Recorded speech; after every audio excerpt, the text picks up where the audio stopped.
Sodor, and the engines were in Beckerstown sheds, as they were tired from doing all their jobs. But they couldn't get to sleep.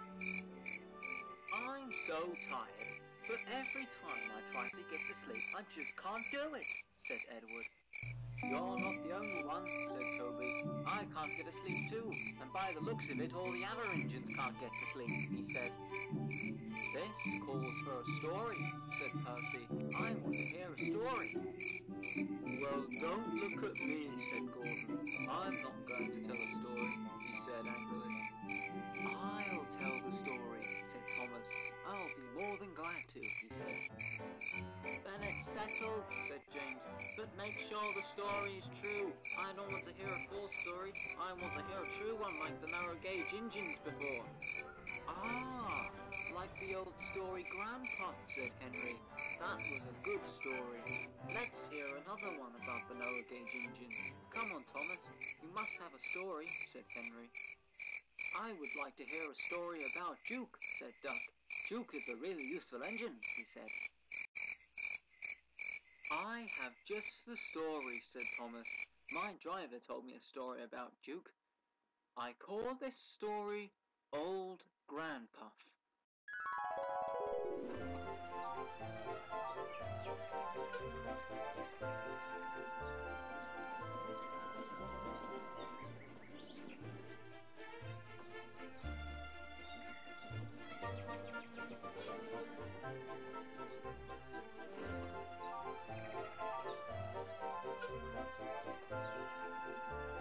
It was a sunny day on the Skarloey Railway, and all the engines were at their sheds waiting for the jobs to do for the day, and beside them was Duke, sitting there also.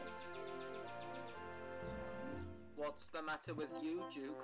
Why do you look so happy today?" "Because I am going to pull a train today, and I've been looking forward to it, considering I've been bored sitting here all day," he said. "Oh, you're so lucky, Duke, you're so lucky. Have fun today," said Rusty. "Ha! Ain't nothing," said Duncan. "He's too old. He's an old Granpuff," said Duncan. "Meaning what?" said Sir Handel.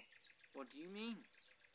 "What I mean is that he's old. He's too old to pull a train. He'll never get it done in time," said Duncan. Duke ignored Duncan and continued to be happy. "Don't listen to him," said Peter Sam. "You're a really useful engine. You're like Granpuff," said Peter Sam.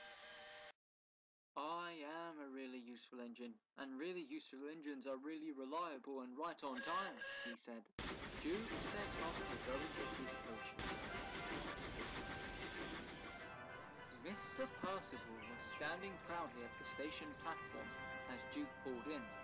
"Duke, I have some important news for you. Your running time for today will go late, so you won't arrive at your next station until 6 o'clock. Is that understood, Duke?" "Yes, sir, I understand clearly," he said. But Duke was thinking, if it won't be too late, the engines will think he's been too slow, and they will call him old. "Nonsense," he said to himself. "If it's late, then late it shall be. I am a useful engine," he said, "and I will do my job."